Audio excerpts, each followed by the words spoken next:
Peringatan penting kepada penonton Unite TV yang dihormati. Kami memohon kerjasama anda untuk tidak berkongsi di ruangan komen akan kata-kata kesat serta bahasa lucah, terutama kalau ianya menyentuh isu-isu agama, bangsa dan kedaulatan serta keharmonian negara. Anda dilarang sama sekali untuk tidak berkongsi komen-komen kesat dan lucah, terutama kalau ianya menyentuh subjek institusi diraja serta sensitiviti kaum. Pihak Unite TV tidak akan bertanggungjawab di atas apa juga komen-komen negatif yang dikongsi. Pihak yang mengeluarkan mana-mana komen negatif harus bertanggungjawab di atas perbuatan mereka, terutama apabila ianya melibatkan tindakan undang-undang.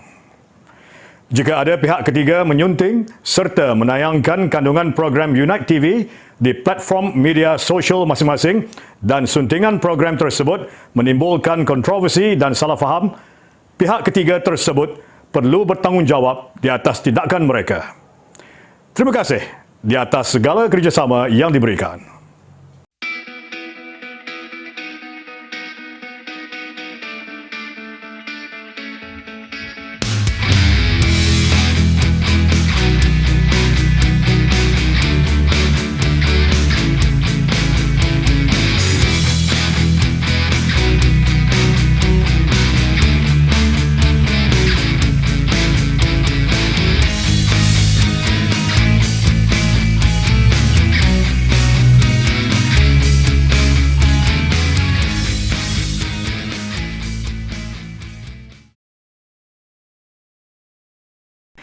Sila like, share, subscribe dan tekan loceng untuk mendapat makluman segera program-program akan datang. Terima kasih di atas sokongan anda. Assalamualaikum dan salam sejahtera bersama dengan saya pada hari ini, bersama dengan yang berhormat Datuk Seri Syamsul Iskandar, Ahli Parlimen Hang Tuah Jaya, dan pada masa yang sama bagi pihak Unite TV dan juga Negeri Melaka nak mengucapkan tahniah kepada Yang Berhormat Datuk Seri di atas pencalonan sekali lagi kali ini di Dun Paya Rumput, Datuk Seri. Terima kasih.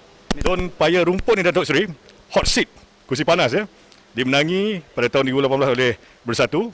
Kali ini confident Datuk Seri insya-Allah untuk merampas hot seat Paya Rumput, Dun Paya Rumput.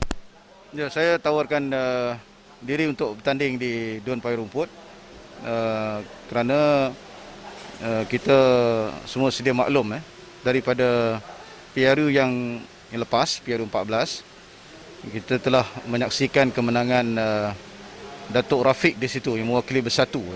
Dan ketika itu ianya merupakan komponen daripada kerajaan, tapi berlaku pengkhianatan dan akhirnya menyebabkan rakyat di Paya Rumput itu terkesan kerana mereka keluar mengundi untuk memberikan mandat agar kita menjadi sebahagian daripada kerajaan pakatan. Tapi itu tidak berlaku.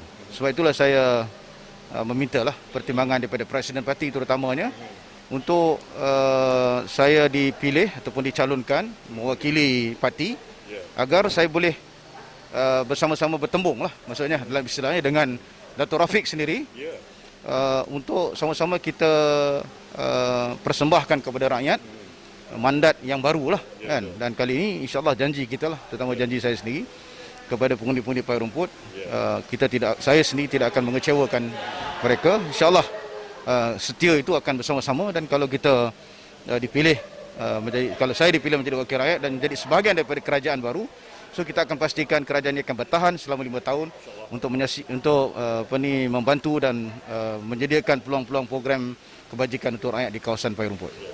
Okey. Daripada pengumuman Datuk Seri Anwar Ibrahim seketika tadi, Datuk Seri salah seorang calon yang paling termuda ni, Farzana Hayani, Ketua Serikandi Melaka, berumur 21 tahun. Nampaknya pencalonan kali ini banyak meneraskan kepada calon-calon muda. Pendapat Datuk Seri sendiri? Ya, ini satu kelebihan yang ada pada Parti Keadilan Rakyat, kerana kita tahu bahawa dari segi komitmen parti itu memang begitu bersungguh-sungguh memberikan bukan sekadar peluang tetapi juga ruang kepada anak-anak muda untuk sama-sama berpartisipasi di dalam politik, bukan sekadar dalam parti politik tetapi dalam segi peluang-peluang seperti pilihan raya untuk menyediakan mereka lebih awal lagi secara langsung Ini orang kata on job training lah. Orang muda yang tidak punya pengalaman tapi diberikan peluang agar menimba pengalaman untuk menjadi wakil rakyat dan memastikan agar parti keadilan ini terus menjadi parti yang relevan kepada generasi muda. Datuk Seri, kita ke soalan yang lebih panas sedikit ya. Nampaknya kabar angin yang bertiup kencang menjadi kenyataan walaupun dua bekas Adun UMNO yang akan bertanding. Adakah ini pertama kali secara direct ya di bawah tiket Pakatan Harapan ya. Jadi pendapat Datuk Seri, tidakkah Datuk Seri berfikir ataupun bagi pihak pucuk pimpinan PH adakah takut strategi ini menjadi senjata makan tuan ataupun backfire pada pihak PH sendiri? Ya, setiap kali pilihan raya itu dia ada dinamika yang tersendiri lah. Dan kita tahu bahawa apapun keputusan yang dia buat pasti akan ada yang berbeza pendapat. Dan kita tahu bahawa lewat kebelakangan beberapa hari ini terdapat semacam satu kritikan dan teguran kepada keadilan, amanah dan juga Pakatan Harapan lah. Tentunya ini bersabit tentang peluang yang kita nak berikan kepada dua orang bekas Adun yang mewakili UMNO itu sendiri bertanding di bawah tiket Pakatan Harapan. Seperti mana yang dijelaskan oleh Presiden tadi, itu menunjukkan bahawa yang disebut sebagai pengkhianatan ialah apabila mereka bertanding ya, mewakili parti tertentu dan kemudiannya melompat parti ketika berada di dalam kerajaan. Atas lompatan itu berlakulah kejatuhan kerajaan. Maknanya kalau mandat rakyat diberikan menjadi kerajaan disebabkan mereka khianat, maka kerajaan itu jatuh. So dalam hal ini apa yang kita ingin jelaskan kepada rakyat, terutamanya pengundi-pengundi, apa yang Idris dan Azman lakukan adalah untuk bersama-sama menjatuhkan kerajaan yang korup, yang ada banyak isu-isu yang berkait tentang tata kelola. Ada dasar-dasar yang tidak menggambarkan kepelbagaian dan kemajukan rakyat, terutama di Melaka ini yang merupakan kota metropolitan. Jadi perkara-perkara ini menyebabkan berlakunya apa dipanggil sebagai penarikan sokongan. Dan juga untuk mengembalikan mandat yang sebenar kepada kerajaan yang sebenar ya. Ya, mengembalikan semula mandat pada PRU ke-14 iaitu 2018. Jadi pada hemat kita itu tidak berlaku kerana berlakunya pilihan raya. Bila berlaku pilihan raya, maka everyone is on the equal footing. Semuanya bersedia untuk bertanding dan bertanding atas platform mana. Jadi yang ini mereka cuba lakukan.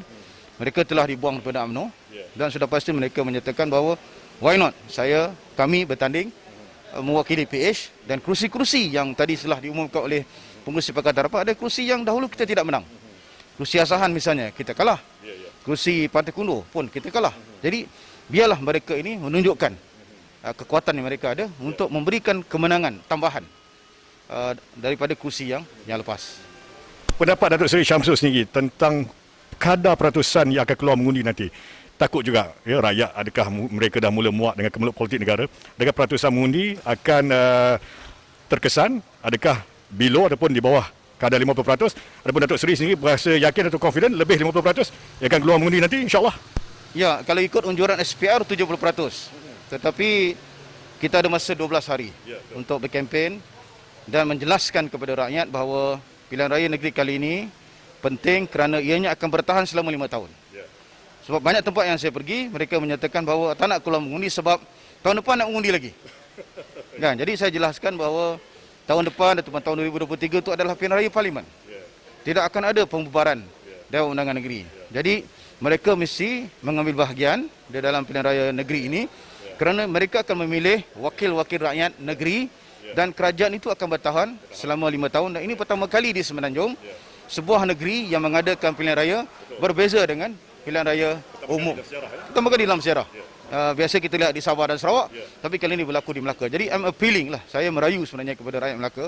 Mereka telah lihat dan nilai 22 bulan kita menjadi kerajaan, macam-macam yang kita lakukan. Mereka juga telah lalui 19 bulan kerajaan di bawah Sulaiman Ali, di bawah pimpinan Rauf sebagai pengurusi UMNO, dan mereka boleh nilai. Jadi kita harap dengan penilaian itu, ianya akan membantu, memberikan motivasi lah kepada pengundi. Mereka keluar mengundi dan memilih kerajaan mana yang mereka mahu hasil daripada penilaian yang telah mereka lakukan. Soalan cepumas Datuk Seri yang terakhir ni. Ramalan Datuk Seri, Pakatan Harapan boleh melubuhkan kerajaan Negeri Melaka pada 20 November nanti, bukan sekat majoriti mudah, mungkin lebih. Ya, kita tahu bahawa ini merupakan satu pilihan raya yang getir ya. Kerana walaupun ianya pilihan raya negeri, tetapi kita lihat dari segi ketumbukan yang datang tu daripada persekutuan, daripada seluruh negeri kan. Jadi sebab tu saya nyatakan ianya bukan mudah. Kalau dahulu kita menang 15, sudah pasti kali ini kita mempunyai sasaran untuk memenangi lebih daripada 15, kerana tujuan kita adalah untuk insya-Allah menumbuhkan kerajaan yang stabil. Yang mana dengan kerajaan yang stabil ini kita akan dapat banyak lagi program yang boleh kita lakukan untuk rakyat. Okey. Terima kasih. All the best. Thank you. Yeah. Fantastic. Yeah.